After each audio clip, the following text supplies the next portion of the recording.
خوف خدا و عشق مصطفیٰ، علم و عمل اصلاح معاشرہ. خوف خدا و عشق مصطفیٰ، علم و عمل اصلاح معاشرہ. فقہ شریعت و طریقت کا ہے مجموعہ مدنی مذاکرہ. الحمدللہ رب العالمین والصلاة والسلام علی سید المرسلین. اما بعد فاعوذ باللہ من الشیطان الرجیم. بسم اللہ الرحمن الرحیم. الصلاة والسلام علیک یا رسول اللہ وعلی آلک واصحابک یا حبیب اللہ. الصلاة والسلام علیک یا نبی اللہ وعلی آلک واصحابک یا نور اللہ.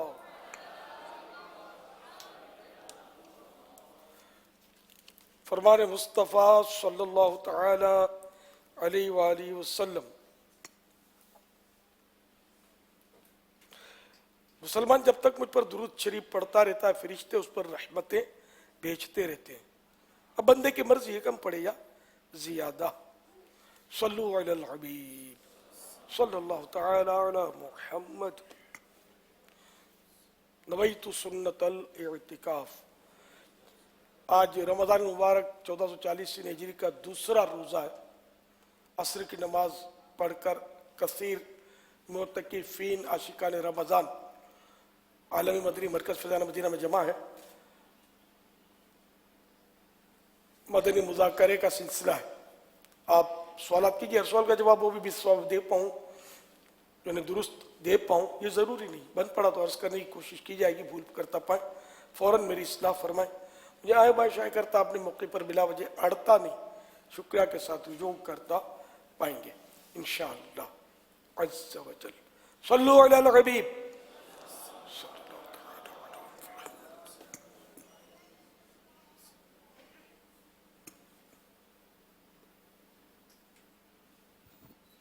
ضیاء کوٹ سے اویس اسلم اتاری عرض کر رہا ہوں. امیر اہل سنت کی بارگاہ میں عرض ہے کہ جب کوئی شخص وفات پا جائے تو اس کے اعلان فوتگی میں کہا جاتا ہے کہ فلاں شخص قضائے الہی سے وفات پا گیا ہے. بعض دفعہ کہا جاتا ہے کہ فلاں شخص رضائے الہی سے وفات پا گیا ہے. میں یہ پوچھنا چاہتا ہوں کہ رضائے الہی سے وفات پانا اور قضائے الہی سے وفات پانا ان دونوں کے اندر کیا فرق ہے؟ برائے کرم جواب عنایت فرما دیں. قضائے الہی یعنی اللہ تعالیٰ نے جیسی اس کی تقدیر رکھی، جیسا اس نے طے فرمایا اس کے مطابق وہ فوت ہو گیا، یہ تو بالکل درست ہی ہے. اور دوسرا رضا الہی سے انتقال کر گیا تو اللہ کی رضا ہوئی، اللہ نے چاہ تو اس کا انتقال ہو گیا. تو یہ دونوں عبارتیں ہیں درست. واللہ تعالی اعلم ورسولہ اعلم عز وجل وصلی اللہ تعالی علیہ وآلہ وسلم. صلو علی الحبیب صلی اللہ تعالی علی محمد. فیس بک پہ سوال یہ آئے، کہتے ہیں کہ شام کو جھاڑو نہیں دینا چاہیے، کیا یہ صحیح ہے؟ جھاڑو دینا تو دن کے کسی بھی وقت ناجائز نہیں ہے، البتہ رات میں، شام کو نہیں، غروب آفتاب کے بعد رات شروع ہو جاتی ہے. رات میں جھاڑو دینے سے تنگ دستی کا لکھا ہے، تنگ دستی آتی ہے خصوصاً کپڑے سے اگر جھاڑو دے تو. کوئی دے تو اس میں کوئی منع نہیں ہے، گناہ نہیں. سید اسد شاہ ہیں، کہتے ہیں کیا روزے میں ہونٹوں پر ملائی لگائی جا سکتی ہے؟ مقصد کیا؟ یہ واضح نہیں کیا انہوں نے. کوئی ایسی تکلیف ہے، ان کو مرض ہے جس کا علاج ملائی سے ہے اور وہ حلق سے نیچے اترنے کی کوئی صورت ہی نہیں ہے. جیسے تھوڑی سی یہاں لگا لی، جیسے بندہ مرم لگا لیتا ہے اور وہ کوئی زخم ہے، اس کا یہ علاج ہونٹوں میں نہیں جائے گی تو جائز ہے. ورنہ جب تک مقصد پتہ نہ چلے کیا کہا جائے. ملائی لگانے کا عرف تو سنا نہیں ہے.